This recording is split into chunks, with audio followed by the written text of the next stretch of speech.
Estás muy linda, Elsa.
¿Podemos hablar?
Continuamos con nuestra agenda académica y el siguiente panel, titulado Estrategias y herramientas que apuntan a la sostenibilidad financiera de las clínicas y hospitales durante el COVID-19, moderado por la doctora Sandra Rosso, con unos invitados muy especiales, la señora Elsa Juárez, auditora y consultora ejecutiva internacional en salud y seguridad hospitalaria, pionera como PMO de proyectos Link Healthcare en México. Actualmente se desempeña como directora de calidad de Médica Sur, una de las principales instituciones de salud de México. Es además auditora internacional de Acreditación Canadá. Está con nosotros también el señor Robert Parada, emprendedor y empresario, fundador y actual CEO de Coco Tecnologías, Inteligencia Artificial y Health, una empresa de crecimiento acelerado que mediante la tecnología aplicada al sector salud ha desarrollado soluciones innovadoras que han puesto la inteligencia artificial al servicio de la mejor atención de los pacientes en Colombia, nuestro país. Y está también con nosotros el señor José Luis Huigari, licenciado en Administración de Empresas con una amplia experiencia en cargos de alta dirección.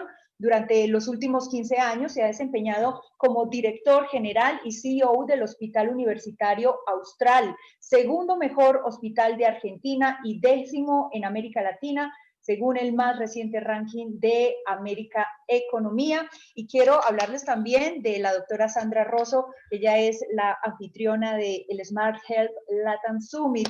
Ella es empresaria, emprendedora, apasionada por la mejor salud de las personas. Durante los últimos 5 años ha trabajado en el diseño de modelos de atención en salud que incorporen la salud digital, planteamiento de estrategias de acceso al sector salud en Colombia, Perú y Chile. Es CEO de RIA Smart Health y es organizadora también del Congreso E+ Salud en Colombia y otros espacios académicos en Perú, México, Panamá y Ecuador. Así que, doctora Sandra, bienvenida, la saludo y usted tiene a cargo la palabra de este panel. Beatriz, muchas gracias. Bueno, pues buenas tardes, mis queridos invitados. Un gusto que nos estén acompañando el día de hoy, tanto a los panelistas como a las personas que están siguiendo esta transmisión. Vamos a hablar de un tema que sé que es de mucho interés para los asistentes. Vamos a hablar de, en este nuevo reordenamiento social, cuáles son esos principales desafíos desde el punto de vista de sostenibilidad y pues también los desafíos en la atención, pero sobre todo pensando en los temas de sostenibilidad a los que se han visto abocados las instituciones, clínicas y hospitales. Y quisiera, desde el rol que cada uno de ustedes tiene en sus entidades, que nos dé un contexto general para entrar en discusión y ojalá voy a hacerles preguntas difíciles si es posible, pendiente también de las preguntas del público para irlas incluyendo en este panel y en esta conversación. Cuéntenme y voy a empezar con las damas, doctora Elsa, y para todos es esa pregunta, ¿cuáles han sido esos principales desafíos desde el punto de vista de sostenibilidad para las instituciones de salud y qué han hecho en sus instituciones sobre el tema? Gracias, Sandra, bienvenidos todos los que nos estén escuchando el día de hoy. Estoy muy feliz de estar compartiendo este panel con todos ustedes. Muchas gracias por la invitación. Bueno, como bien lo comentó Sandra Rosso, yo trabajo en el Hospital Médica Sur, soy la directora de calidad actualmente aquí en México. Bueno, nosotros como hospital privado hemos tenido, al igual que todos los hospitales en el mundo, grandes desafíos. No estábamos preparados al 100%, pero tenemos mucho camino andado ya también como instituciones privadas. Y esos desafíos o esos riesgos que se volvieron también desafíos en el camino fueron mitigados por tener bases muy fuertes y sólidas, como siendo las acreditaciones con las cuales contamos. Una acreditación te da, por ejemplo, como una base muy sólida para poder llevar muchos procesos que corren solos ya. Entonces, de los desafíos que tuvimos fue el cómo manejar nuevamente estos procesos, pero ahora de la forma virtual. Entonces, los desafíos tienen que ver obviamente con la digitalización, la parte virtual, la telemedicina, pero fueron controlados dentro de lo posible, llevados por la base tan fuerte que tenemos ya de control de procesos per se. Entonces, eso es por una parte.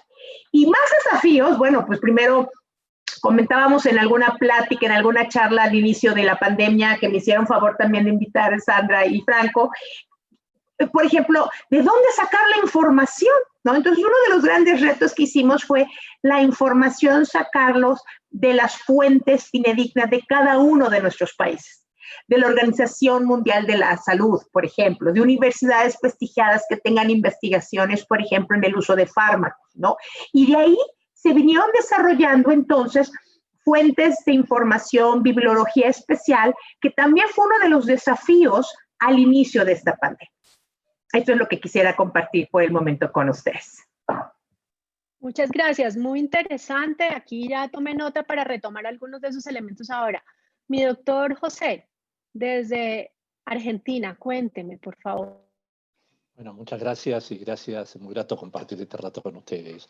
A ver, a mí me gustaría tratar de estructurar los desafíos en 3 ejes y sobre todo hablando de los desafíos mirando hacia el futuro, ¿no? ¿Qué nos espera, qué nos prepara, qué nos espera después de esta crisis que estamos viviendo, de la pandemia, que es claro que ha acelerado procesos de cambio que estábamos viviendo en la salud, procesos de cambio de la demanda de nuestros pacientes, de la relación con los financiadores, de la prestación de quienes damos servicios de salud, de las relaciones entre todos los actores, y la pandemia lo que ha hecho nos ha hecho evolucionar a un ritmo distinto en este concepto de salud centrada en el paciente, ¿no? Entonces, el primer eje creo que es ese, es cuál es hacia adelante la demanda de nuestros pacientes, cuál es la propuesta de valor que están demandando nuestros pacientes para la salud el día de hoy y el día de mañana. Y es claro que es un concepto que está evolucionando, que le tenemos que dar un cuidado muy especial,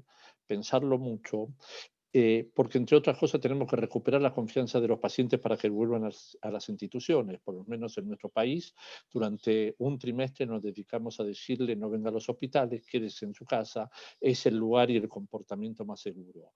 Y hoy estamos mirando para atrás y decimos quédese en su casa, pero vuelva a visitarnos, vuelva porque necesita proteger su salud, porque necesita que lo cuidemos. Con lo cual hay que recuperar esa confianza. Y cuando uno habla de los pacientes y de ponerlo en el centro, es ponerlo en el centro de nuestras decisiones. Para que el paciente sea centro de nuestras decisiones, tiene que compartir esas decisiones, ¿no? Un segundo eje es nuestra gente, nuestros colaboradores, nuestros empleados. ¿Qué desafíos tenemos adelante? Y esos desafíos van a ser también respuestas a preguntas que hoy no podemos hacer de cómo los hemos cuidado, estuvimos a su lado, cómo los protegimos a ellos y su familia. Gente que está muy cansada y que está sufriendo al lado de los pacientes, es decir, cómo los estamos cuidando para el día después de la crisis, donde un 15% de esos pacientes los mandamos a trabajar a sus casas en forma forzada, en nuestro caso el 10%, o voluntaria el 5%, para vivir y hacer home office. Los preparamos para el home office y yo me atrevería a decir bastante poco, por lo menos en nuestro caso hubo un día que dijimos, bueno, este grupo de personas, 100 personas, no vienen más físicamente. Esa fue la poca preparación. Entonces, este es un tema muy importante de cuidado del talento, del cuidado de nuestra gente. Y el tercer tema, el tercer eje, la sustentabilidad económica de nuestras instituciones. Cómo vamos a recuperar a esos pacientes, cómo vamos a recuperar los niveles de actividad y los volúmenes que necesitamos para que nuestras instituciones sean sustentables, sobre qué balances estamos proyectando. Entonces me parece que esto puede ser un resumen muy rápido de los 3 grandes líneas de desafío, con el paciente, con nuestra gente y la sustentabilidad de nuestras instituciones. Muy interesante, mi doctor. Sí, vamos a retomar algunos de esos elementos ahora unidos a los que planteaba la doctora Elsa. Y en esta primera pregunta de contexto, mi querido Robert, la visión desde lo digital y desde otro frente, ¿cuáles crees tú que son esos desafíos y cómo has visto que se empiezan a afrontar? Claro que sí, Sandra. Hoy queremos abordar de hecho varios de los temas que ha hablado Elsa, ha hablado José, pero queremos también inyectarle un poco de cómo la tecnología va a ser el mejor aliado para la era post-COVID. No solamente para poder seguir operando, sino para que las clínicas vuelvan a recuperarse, pero también que sean más rentables de lo que eran antes de la era COVID. Entonces vamos a tocar diferentes elementos. Uno de ellos va a ser, por ejemplo, cómo la telemedicina hoy está transformando el sector salud, pero lo más importante, cómo los pacientes ya no quieren volver a los hospitales, que es uno de los retos que hablaba ahorita también José, ¿cierto? Y uno de los temas también importantes, Sandra, es cómo la inteligencia artificial hace más humanas a las clínicas de hoy. Es un tema supremamente interesante y creo que es fundamental, un pilar para que podamos avanzar en esta era post-COVID. Muy bien, uy, qué cosas tan interesantes, qué planteamientos tan interesantes. Es decir, quiero que pedirles a cada uno de ustedes, o el que quiera empezar contándome, hablemos de digitalización, de lo virtual, telemedicina, telesalud, que se nos volvió entonces un común. Miren el evento que estamos haciendo hoy. Más de 800 personas hacen parte de este evento en diferentes momentos del evento y eso es posible gracias al tema digital. Pero como tiene sus cosas fáciles, hay otras no tan sencillas desde la perspectiva de la atención de los pacientes. Hablemos, y yo quisiera conocer en ese mundo de lo digital, en ambas instituciones, en la experiencia y lo que tú has visto en otras instituciones, Elsa y José, ¿qué ha pasado? ¿Cómo han afrontado este tema antes de adentrarnos en otros temas como las tecnologías exponenciales que mencionaba Robert? Claro que sí, Sandra. Mira, es todo un tema que tenemos que estudiar, ¿o no, Robert? ¿O no, José Luis? Y vaya, es impresionante. Ahora, gracias a Dios, como tenemos bases ya sólidas, regreso a la misma base de la acreditación, por ejemplo, yo como auditor internacional en la parte de Canadá y HSO, te puedo decir orgullosamente que se han construido, en el momento, tengo ahorita aquí conmigo, son 7 herramientas virtuales que nos ayudan a la digitalización del servicio de atención a paciente, por decirlo de alguna forma, a ofrecer el Quality and Safety Framework, ¿no? Directamente. Y estas herramientas son gratuitas. Entonces, por ejemplo, Canadá y HSO sacaron un paquete de herramientas gratuitas para el mundo y estas abarcan desde cómo cuidar a los pacientes de terapia intensiva, cómo hacer preparaciones de emergencias y desastres naturales, en este caso hablando de la pandemia y las infecciones, cómo hacer el departamento de emergencia más efectivo, ¿no? Cómo hacer una prevención de control de infecciones, cómo desarrollar salud virtual y telemedicina. Esto es importantísimo porque muchos hospitales, no fue nuestro caso, pero hay muchos hospitales en el mundo que no tenían el ABC de cómo comenzar por una parte virtual o de telemedicina. Entonces, te dan los estándares básicos para poderlos hacer. Tenemos un kit con las 5 mejores prácticas de seguridad al paciente. Y bueno, para cerrar con broche de oro, hablando de la digitalización y todo esto que se maneja, tenemos un kit de prácticas de mejora de la calidad y la seguridad. Entonces, toda la parte digital, la parte virtual, la parte de telemedicina nos acerca, como bien dijo Robert y como bien dijo José Luis, al paciente. Aquí el reto es que estas herramientas las podamos implementar con un modelo de humanización. Ahí es, como dijo Robert, ese es el reto realmente de los hospitales. Porque como bien lo hemos dicho, yo recuerdo hace algunos años que me invitaron a dar una plática en Colombia, hablando de Colombia, Robert, que estábamos ahorita platicando fuera de cámara. Hace unos 4 o 5 años, el tema del modelo de humanización en el mundo era el tema, cómo regresar a tocar al paciente, cómo regresar a tener esa cercanía con el paciente. Bueno, ahora, ese mismo modelo que universalmente estábamos retomando, lo tenemos que meter en la parte digital, ¿no? Y ahí es donde tenemos que trabajar con la telemedicina y con el recurso humano. Entonces, estamos explorando, estamos experimentando, estamos acertando y estamos cerrando también como hospitales universales, mundiales. No estoy hablando nada más de uno o de otro, ¿no? Ahora, la ventaja que tenemos como latinos, que es una maravilla, es que somos cariñosos, somos platicones, somos touchy, ¿no? Entonces, eso nos va a dar un enriquecimiento en el uso de todas esas herramientas, porque a distancia estamos con nuestros pacientes y familiares de una manera muy cercana. Qué interesante, Elsa.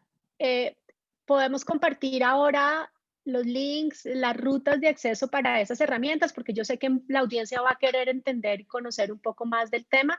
Y con todo gusto, en mi correo electrónico nos organizamos y se las hacemos llegar gratuitamente, claro que sí. Gracias para incluirlas en el ebook. Bueno, ahí quedan temas para retomar. Ya voy al tema de humanización y lo digital.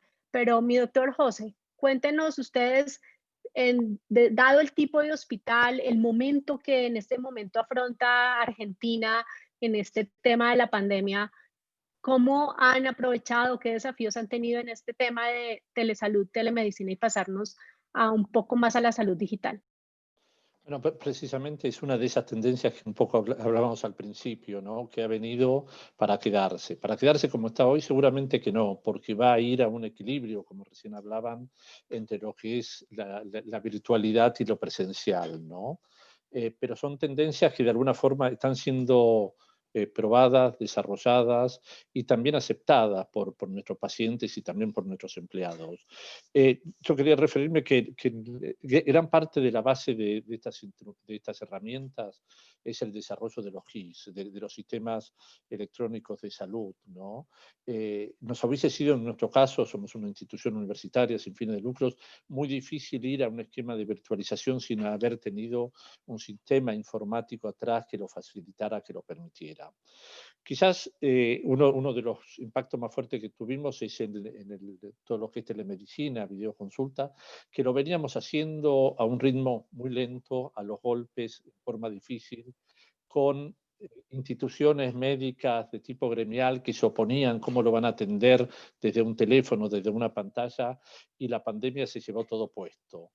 Y luego de un mes de ajustar básicamente el desarrollo del sistema, empezamos a atender a nuestros pacientes en forma digital, sobre todo especialidades que lo permiten, nunca casos graves, nunca la primera consulta, pero sí muchas otras alternativas que llevó a que oscilara en un 25-30% inicialmente las consultas virtuales de las totales. Yo he hecho pruebas estando al lado de mi mujer con endocrinólogos y la realidad es que fue muy cómodo, muy bienvenida y nos simplificó la vida a todos. Atrás de eso también fue impulsado por otros temas vinculados a la documentación, virtualización de la documentación. En algunos países es habitual el uso de la receta electrónica, ¿no? Lo receta el médico, está en el espacio, está en la nube, uno va a la farmacia y adquiere y retira el medicamento. En el nuestro no, se estaba peleando y discutiendo muchísimo ir a un esquema como esto. Bueno, la pandemia lo instauró de hecho y también ha generado una satisfacción en los pacientes enorme.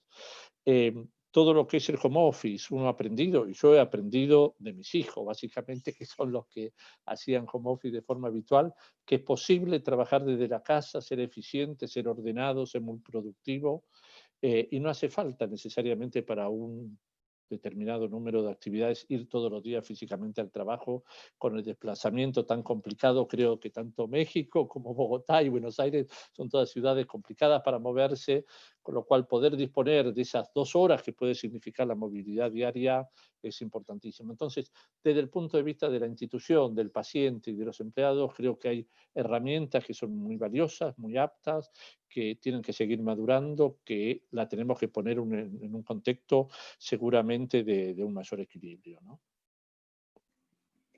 Muchas gracias, mi doctor José Luis.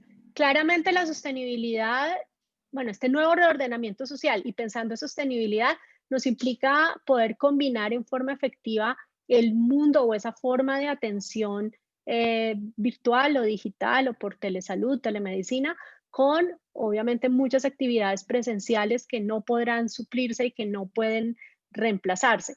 Pero en ese porcentaje de lo que hemos aceleradamente, porque por acá en Colombia también pasó, o sea, aquí era muy difícil pensar que íbamos a tener un volumen de millones de atenciones de teleconsulta, hoy las tenemos, y eso, o bueno, de atenciones de telemedicina, hablemoslo correctamente, eso ha sido posible gracias a que la necesidad, la pandemia derribó esos temores entendibles, obviamente, de acceder a este tipo de herramientas. ¿Cómo, ahora para Robert, cómo hacer, cómo plantear que esas herramientas realmente nos fortalezcan desde la especificidad de lo que queremos hacer con ellas y desde lo humano, porque ahí también viene como esos dos grandes temas. Quiero empezar a hablar de eso sosteniendo la premisa de que para hablar de sostenibilidad necesitamos prestar servicios de salud también digital. Ojo que digo también, no es la única, pero también. ¿Tú qué opinas, Robert? Yo opino que no es que debamos empezar a utilizar, es que tenemos que empezar a hacerlo.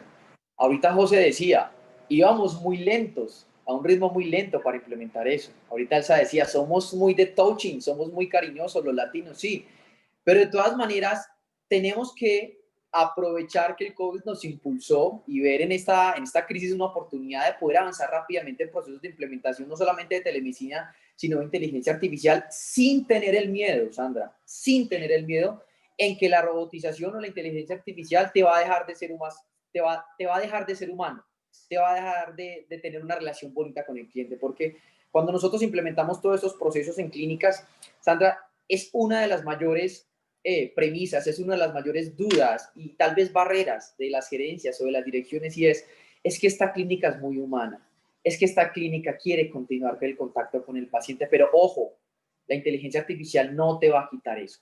¿Por qué? Y esto es algo que les quiero explicar desde el punto de vista muy técnico, y es que los procesos de automatización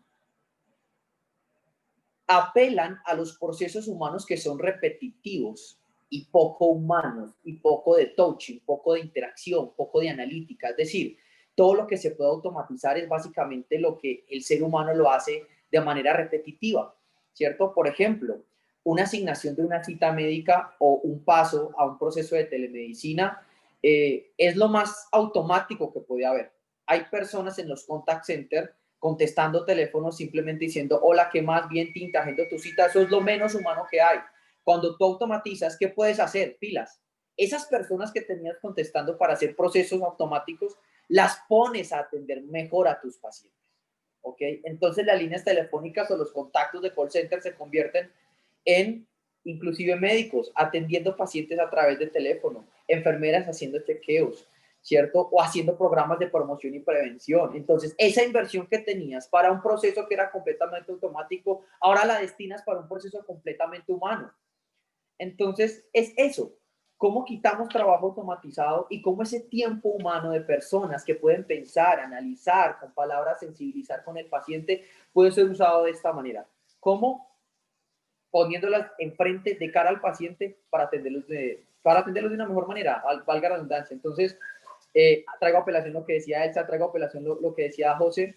Es el momento, aprovechar la velocidad que hoy día tenemos para poder atender mejor a los pacientes, maximizar resultados ahora, porque con telemedicina estamos atendiendo un 30% más de pacientes en las clínicas en Colombia, eso nunca se había visto y es importante que ahorita lo veamos. Muy bien, muchas gracias, Robert. Claro, estamos hablando de herramientas que nos deben permitir hacer mejor nuestro trabajo y por lo tanto tener mejores resultados con los pacientes. No hay que descuidar los temas de seguridad, de calidad. Ahora voy a retomar ese tema con la doctora Elsa. Pero quiero pasarle ahora la palabra al doctor José Luis con un tema que me parece fundamental y es el que tiene que ver con el cuidado del talento humano. Porque cuando hablamos de sostenibilidad tenemos también cansancio, estrés. Llevamos mucho tiempo aquí esperando la ola, llegó la ola, sigue la ola, no baja la ola y entonces hay mucha presión, entiendo eso. Aquí la pregunta es, mi doctor, en ese eje que usted planteaba al principio, ¿cómo podemos desde lo virtual incluso, bueno, con estrategias en el día a día, pero también desde lo digital, apoyar a ese recurso humano? ¿Usted qué nos puede hablar sobre el tema? Y ya te doy, mi querida Elsa, la palabra también para que nos ayudes con ese punto. Bueno, muchas gracias. Es un tema que me apasiona porque de mi vida anterior fui muchos años director de recursos humanos de instituciones para Latinoamérica, ¿no? Con lo cual, la selección, la formación y la retención de las personas es importantísimo. Y yo quisiera poner esto en una grande que es la identificación de las personas con la institución.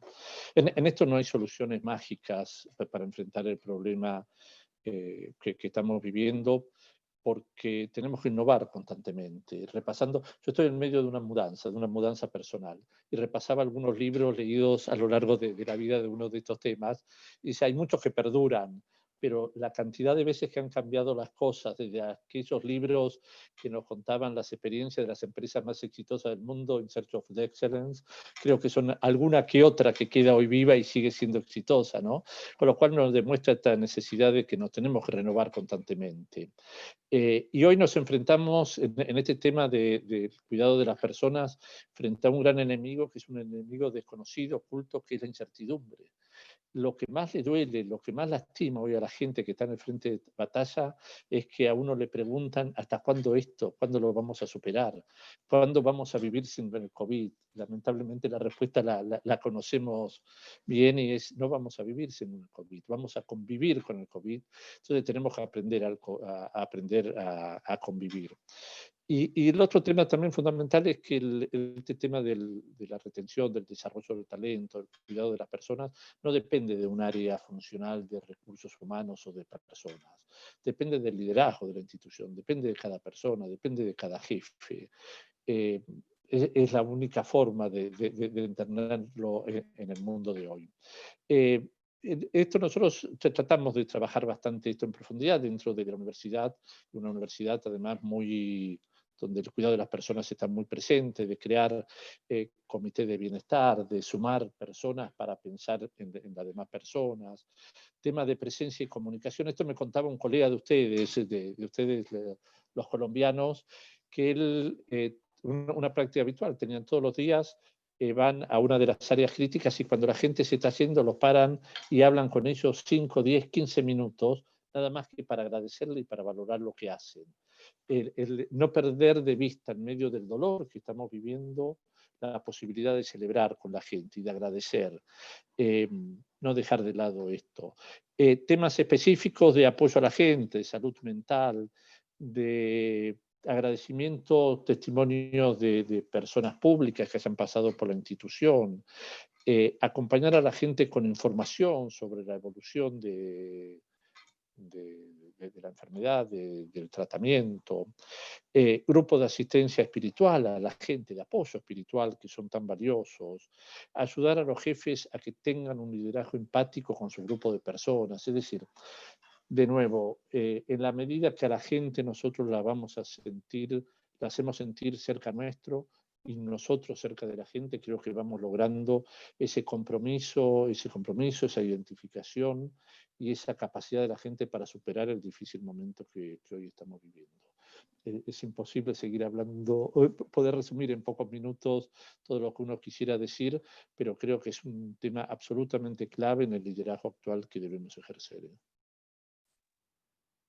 Muchas gracias, mi querido José Luis. Elsa, estos procesos de acreditación, de mejoramiento continuo, ¿cómo le apuntan a fortalecer estos elementos del talento humano? Me parece clave, y paralelamente la sostenibilidad en este nuevo reordenamiento social. Mira, hilando precisamente lo que comenta el doctor Pulgari, exactamente. La sustentabilidad se va a nuestro recurso humano.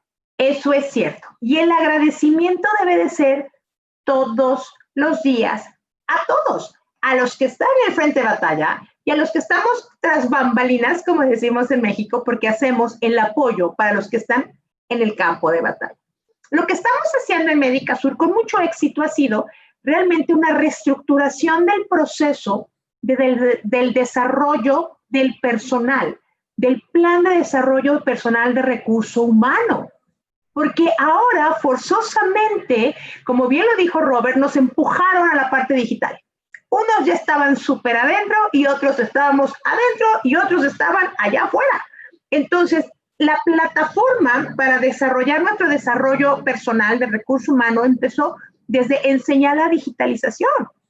El cómo manejar las reuniones de Zoom, el cambiar el perfil también de las personas que necesitamos, como bien lo dijo el doctor Puigari, o sea, no todos vamos a estar haciendo lo mismo, y la sustentabilidad tiene que ver en que ahora él o ella manejan la herramienta, y lo dijo muy bien Robert, manejar las herramientas con el personal adecuado y buscar esta sustentabilidad. Ahí le vamos a sumar al home office también, ¿no?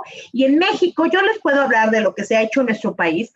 El home office fue forzoso para la mitad de la población, porque la mitad o más de la población mexicana sufre de diabetes e hipertensión, que llegó a ser entonces la población vulnerable. Y entonces se le tuvo que reorganizar en nuestras empresas mexicanas para que entonces no estuviera en el frente de batalla. Entonces también fue otro reto y regresando con el recurso humano que tuvimos que reacomodar ese tipo de trabajo y se refleja entonces en nuestros proyectos de desarrollo humano. Y las acreditaciones nos ofrecen precisamente esa base estructural de los 4 sistemas críticos que manejamos en los hospitales catalogados, los que manejamos con Acreditación Canadá, los que manejamos Joint Commission International, los que trabajamos con ISOs. Uno de los 4 análisis de riesgos importantes y de sistemas críticos es el del recurso humano precisamente. Entonces, otro es el de control de infecciones, manejo de medicamentos y toda la parte estructural de infraestructura. Entonces, un sistema crítico, analítico, para cambiar y reprocesar es el recurso humano. Y ese es todo un reto que estamos actualmente trabajando en nuestra institución. Qué interesante. Yo quiero en este momento, y antes de ir, Robert, te voy a hacer una pregunta bien difícil, pero quiero recapitular varias cosas. Uno, claro, estamos hablando de una nueva forma de atención que no va a acabar con la anterior, pero que nos va a reemplazar o que va a exigir que aprendamos a hacer muchas actividades de forma diferente, donde deberíamos ser capaces de llevar procesos digitales o automatizados en lo que no agrega tanto valor y es repetitivo, ¿cierto? Para poder orientar mejor nuestros recursos. Allí tenemos un elemento importante, creo yo, frente a sostenibilidad para las instituciones. O sea, entender eso, que no es solamente seguir haciendo lo mismo. El día viernes vamos a estar hablando de eso, no es seguir haciendo lo mismo ahora por canales digitales, sino también es lo que planteaba Robert, entender cómo podemos hacer las cosas diferente en eso que no agrega tanto valor, pero que sí podemos de otra forma focalizar esos recursos para que no perdamos ese tema humano y demás. Esa es una primera consideración. La segunda tiene que ver con el talento humano y es, claro, el talento humano es un eje fundamental para hablar de sostenibilidad, porque significa que son el frente, el medio o el back, o el tras bambalinas que mencionaba la doctora Elsa. Y la pregunta allí es, y voy a la pregunta, Robert, es, en la experiencia que tú has visto en estos procesos de adopción y transformación digital, ¿qué mensaje le podemos dar a la audiencia para no perder de vista la relevancia de estos procesos y el talento humano? Porque no es solamente una plataforma o una herramienta. Aquí hay que considerar otros elementos claves para que estos procesos de volvernos más digitales funcionen. ¿Qué nos puedes tú mencionar para ir ya acotando las conclusiones del panel?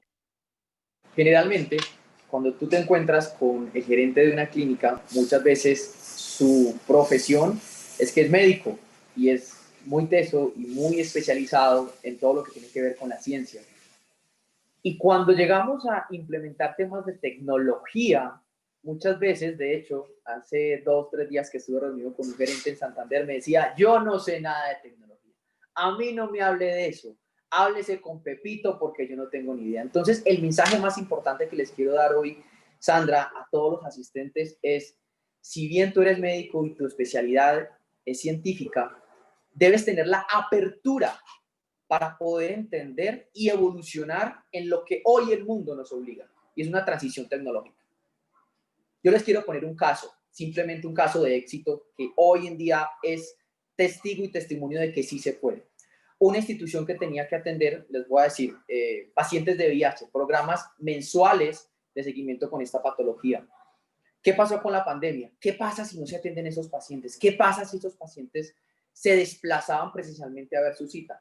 Pues aumentaba el riesgo de contagio, pero estos pacientes con este tipo de patología, pues, tienen muchísimo más riesgo de morir en caso de que se contagiaran. esta institución empezó a implementar procesos de telemedicina con el 100% de sus pacientes. Y hoy en día son los pacientes quienes agradecen que la institución se puso la camiseta para atenderlos y nunca, ni un solo mes, ni un solo día les faltó su cita o les faltó su medicamento para continuar con su tratamiento. Hoy en día los gerentes están completamente felices diciendo, lo hicimos en buen momento, los pacientes lo agradecen. Es más, hay algunos pacientes que dicen, yo no quiero volver. Si mis exámenes de laboratorio siguen estables, ¿yo para qué volver a mi cita presencial?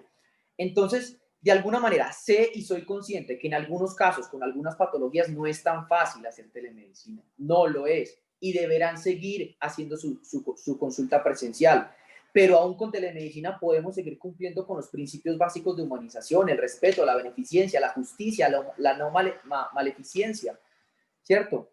Entonces, este caso se los pongo porque día a día que me relaciono con los gerentes de los hospitales es lo que encontramos. Unos no quieren meterse a la tecnología porque tienen miedo o por simple desconocimiento, otros lo han hecho y les ha ido muy bien, otros lo han implementado pero no han contado con un proveedor que les pueda dar la talla frente a sus necesidades. Entonces mi mensaje, la invitación es esa, es apertura. Es la palabra que quiero que se lleve cada uno de ustedes. Apertura con las nuevas tecnologías, apertura con la inteligencia artificial. No estamos deshumanizando, estamos siendo más humanos y es algo que tenemos que entender, tenemos que cambiar el chip para poder hacerle frente a esta pandemia, a esta pospandemia y a las necesidades de nuestros pacientes, sobre todo porque hay pacientes que necesitan atención, nos necesitan como industria, Sandra. Claro, durante este evento vamos a tocar en diferentes espacios el tema de los desafíos entre la tecnología, la humanización, el nuevo reordenamiento social y bueno, finalmente yo voy a hacerlo un poco coloquial. Nos tocó montarnos en este tema digital y ya los pacientes no queremos salir o no queremos tener tanta exposición, minimizar riesgos. Doctora Elsa, que ha mencionado el tema de riesgos varias veces y estar en lo digital, pero no todo se puede hacer digital, entonces también hay que buscar unas nuevas formas en que los hospitales y las clínicas transmitan esa confianza que el doctor José Luis mencionaba al principio, para que la gente sepa, puedo venir a atenderme aquí en lo que sea presencial y corresponda presencial en forma segura. Para cerrar, yo quisiera pedirle a cada uno de ustedes que le dé una recomendación. No voy a hablar de un consejo porque tal vez puede ser un poco pretencioso, pero sí una recomendación a las personas que nos están escuchando frente a qué consideraciones o qué elementos deben ellos mantener presentes para hablar de sostenibilidad en sus instituciones ante esta realidad. Ustedes que ven esa situación desde diferentes perspectivas al frente de un hospital, desde liderando los temas de calidad, de seguridad y demás, o desde la perspectiva de quién es el proveedor de soluciones informáticas, ¿qué recomendaciones le pueden dar a esas personas que nos escuchan para que vean en este nuevo reordenamiento social y en estas posibilidades estrategias contundentes frente a la sostenibilidad? ¿Cuáles deberían ser? ¿Cuál sería ese mensaje de cierre? ¿Quién quiere empezar? Doctora Elsa. Gracias. Mensajes. La sustentabilidad tiene que ser constante, no solamente en un hospital, en un país, en la economía personal de cada uno, hemos cambiado elementos para lograr esta sustentabilidad. Ahora, como empresa, como hospital, la sustentabilidad se debe de basar en algunas reducciones, por ejemplo, de controles de capacidades instaladas, ¿sí? Entonces, el abrir o cerrar áreas según la disponibilidad ayuda mucho. El saber cómo dar descansos rotativos adecuados a las personas que están en el frente ayuda mucho. El tener un home office ayuda mucho. Estoy hablando de rentabilidad sustentable, ¿sí? El capacitar y el buscar estos nuevos perfiles para llevar a un reordenamiento digital es una base de sustentabilidad también, ¿sí? Y también a mí me gustaría comentarles que además de esa sustentabilidad, el ofrecer un hospital seguro ayuda mucho a que el poco o mucho paciente que desee continuar asistiendo o que tenga que asistir al hospital lo haga de una forma segura. Como bien dice Robert, va a haber N número de pacientes que ya no quieren regresar, y de hecho es cierto, pero también hay otro tipo de pacientes que requieren el regresar a un hospital, lo requieren clínicamente hablando. Entonces, para esos pacientes que necesitan regresar, los invito, o mi recomendación sería en esa sustentabilidad, el buscar un hospital que sea seguro, que tenga el lema de hospital seguro para que sean atendidos con claridad, con puntualidad, con todas las reglas específicas que incluso normativamente en todos nuestros países nos están exigiendo que cumplamos, ¿no? Y entonces nos va a ayudar a tener una economía activa, sustentable y una economía virtual. Esas serían mis recomendaciones. Muchas gracias, mi doctor José Luis. Bueno, parte de mis reflexiones iban a ir por el lado de la doctora Elsa Juárez, que dicho sea de paso fue la primera persona que nos evaluó a nosotros en Argentina como el primer hospital acreditado en Argentina por la Joint Commission. Ella fue una de las evaluadoras principales en el MOOC. Así que no puedo más que compartir lo que ha dicho. Pero quizás una reflexión, por otro lado, dejando de lado el tema más técnico, que nosotros ante la pandemia podemos tener una actitud negativa, esperando que pase todo lo malo, absolutamente pasiva, y sobre todo una resignación de espera. Hay que esperar que esto pase casi sentado viendo lo que pasa alrededor de uno y en la soledad muchas veces de los hogares de uno. O lo podemos vivir como una posibilidad de ser vivida intensamente, entendiendo que es una posibilidad para construir un sistema de salud y también un mundo mejor, ¿no? Con una visión esperanzadora, tratando de trabajar para construir un sistema que tenga todos estos elementos de los que hemos hablado, que sea un sistema distinto, que sea más eficiente y que también sea más justo, también que sea más equitativo y también que sea sustentable, ¿no? Creo que es una oportunidad también para vivir las relaciones humanas, como hablábamos, la relación con nuestros pacientes, con nuestra gente, también en el seno de nuestra familia, vivir todos esos vínculos con una intensidad distinta, con una presencia distinta, porque no son pocos los llamados que hacemos de decir, uy, uno se acuerda de gente, de paciente, de amigos, y le pega un llamado por teléfono, le hace una llamada por teléfono para acompañarlo, para estar cerca de la gente. Entonces, mi reflexión es tratar de nuestros liderazgos, de no tener una actitud de esperar que pase, esperar con resignación, sino que no es un tiempo perdido, que puede transformar este tiempo difícil en un tiempo positivo, en un tiempo que depende de nosotros y de nuestra actitud, lo que hagamos con ese tiempo, y sería una lástima que lo perdamos, ¿no? Creo que lo podemos aprovechar donde estamos con todas las capacidades tan importantes que tenemos en la vida. Muchas gracias, mi doctor Robert. Claro que sí. La reflexión que les quiero dejar es lo siguiente. Cuando llegó el COVID nos cogió por sorpresa y en el sector salud nos volvimos locos para tratar de enfrentar algo que no conocíamos, ¿cierto? Hoy estamos en un momento o en un punto de la historia muy diferente, y es que muchos países ya pasaron el pico, muchos lo están pasando, esto ya pasó. Ya el COVID de alguna manera está en una edad avanzada para nosotros. Ahora hay que pensar en algo diferente, y es en la era post-COVID. Tú como gerente de hospital, tú como director de innovaciones, como jefe de tecnología, ¿qué va a empezar a hacer tu clínica o tu hospital para poder atender a tus pacientes de manera sostenible en una era post-COVID? Ya todo cambió, ¿cierto? Coge una hoja, coge un papel y empieza a escribir. ¿Qué puedo hacer con telemedicina? ¿Qué citas puedo migrar 100% a telemedicina? Y esos espacios que me liberan en mis sedes presenciales, ¿cómo las puedo utilizar o optimizarlas para enfocarme en más procedimientos, en más cirugías, en más tipos de atenciones que sean requeridas obligatoriamente, como le estaba diciendo ahorita Elsa? Entonces, mi invitación es esa. Ahora hay que pensar en lo que va a suceder, y es que se va a venir una avalancha de pacientes, todos esos que no pudimos atender durante 4 o 5 meses, va a empezar a saturar nuestro sistema de salud. ¿Y tú estás preparado? Tus canales de atención ya los tienes automatizados, o ya tienes tecnología como tu mejor aliado para hacer este tipo o para enfrentar lo que viene en la era post-COVID. Entonces es mi invitación. Y Sandra, nosotros tenemos un ebook donde estamos evidenciando qué es lo que una clínica debería tener en cuenta para prepararse en la era post-COVID, con un top 10 o una guía de 10 puntos de cómo elegir un buen proveedor tecnológico para que lo apoye en esta era post-COVID. Bueno, pues a ustedes muchas gracias. Yo quiero decir varias cosas y voy a unir aquí algunos de los comentarios que están en el chat de la aplicación y demás. Y creo que cerramos este espacio. Les agradezco mucho a los tres sus aportes.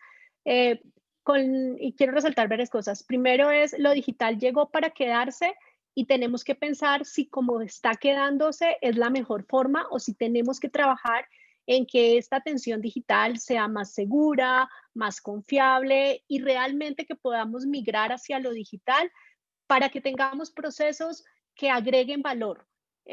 Habrá cosas que podemos automatizar, otras no, pero que lo que hagamos digital realmente agregue valor. Siempre le digo yo a las personas algo y es, lo digital requiere de valorar el riesgo para el paciente. En este momento podemos hacerlo digital y podemos tener mejores o iguales resultados. ¿Cuál es el riesgo al que estamos exponiendo al paciente si lo hacemos o no digital? Y creo que eso nos va a ayudar a mediar y a entender qué podemos y qué no podemos y saber que hay muchas cosas, como menciona Robert, que sí podemos llevar a este ambiente de lo digital. El segundo mensaje, además de la tecnología, es que lo decía el doctor José Luis, es el tema de lo humano. Claro, esta situación, este nuevo orden social nos lleva a valorar diferente lo humano. Y entonces eso va a hacer, y uno esperaría, que muchos procesos al interior de las instituciones de salud nos ayuden, ¿cierto? Que los podamos reforzar en este tema de lo humano. Quiero mencionar varias cosas. A Tricia, a Jonathan, a las personas que nos están dejando mensaje en el chat. Vamos a incluir en el ebook de las memorias del evento los links y la información para que puedan descargar las herramientas que la doctora Elsa mencionó. Y también, Robert, quedas comprometido para que me permitas incluir en el ebook de las memorias del evento el ebook que tú colocas, que tú mencionas ahora, sobre consideraciones importantes para escoger un proveedor en el tema digital. O sea, los comprometí a ambos con esa información. Claro que sí, Sandra. Excelente, claro que sí. Bueno, muy bien. Muchas gracias a todos, a los comentarios que nos están dejando en el chat también y el análisis sobre los sistemas de gestión y demás, que son claramente una herramienta que debemos considerar para estos temas de sostenibilidad.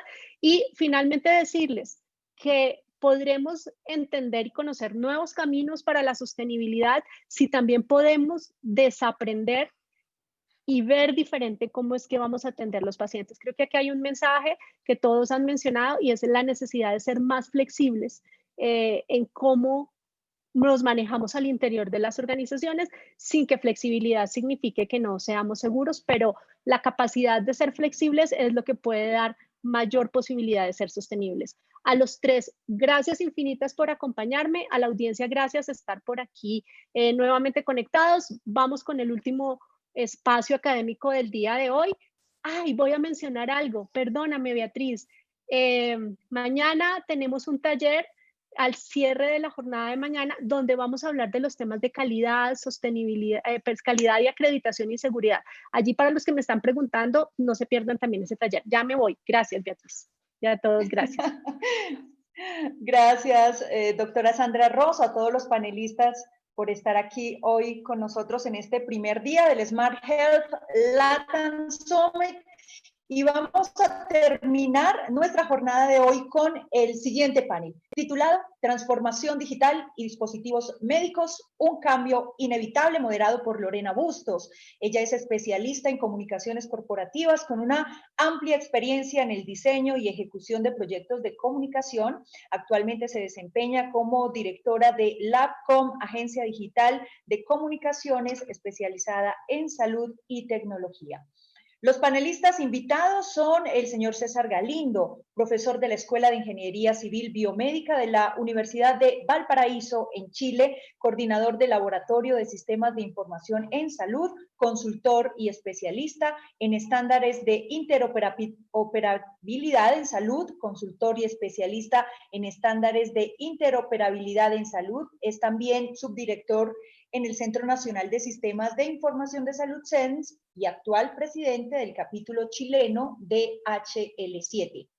Ana Riquelme, licenciada en Derecho de la Universidad La Salle de México, con una amplia experiencia en Derecho Administrativo Laboral en el sector privado, directora durante 8 años de la Cámara Nacional de la Industria Farmacéutica de México. Actualmente se desempeña como directora ejecutiva de la Asociación Mexicana de Industrias Innovadoras de Dispositivos Médicos. Y también tenemos con nosotros a la señora Gabriela Ganham, máster en Dirección de Empresas en IED Chile, 25 años de experiencia profesional en cargos de gerencias en la industria farmacéutica y equipamiento médico en las áreas de producto, división y dirección de marketing, relaciones de gobierno, desarrollo de mercado, liderando equipos de marketing, ventas y servicio técnico. Actualmente se desempeña como General Manager de la Asociación de Dispositivos Médicos de Chile. Así que le doy la palabra a la señora Lorena Bustos, quien será la moderadora de este panel. Adelante.